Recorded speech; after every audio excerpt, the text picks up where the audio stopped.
新闻头起先，新北树林区的大东山观景台，昨暗传出有一个查甫人拿枪互电着了后，引起火烧山意外哦。新北含桃园的消防局做伙去救人拍火，但是到位的时发现这个查甫人已经明显死亡，不过这详细的死亡原因，桃园的警方还阁继续调查。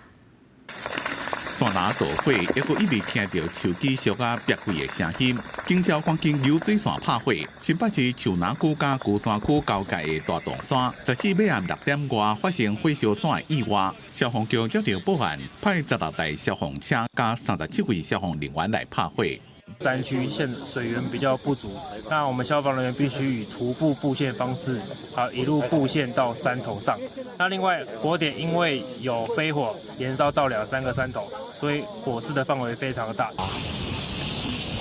对边的山头看落去，火是愈烧愈大。报案的信上的女子讲，伊甲20岁姓谢的男子来大洞山耍。这个查甫人敢若是为了要翕日头落山的镜头，被迄个电塔卡到高压电自15公尺远的电塔顶头摔来，当场无生命现象。这个查甫看到惊到，赶紧报案。卡到电迄当阵引起的火势，让个涂骹的草包啊规个烧起来，互供电线路跳开，2号停电。我们的线路确实有受到一些。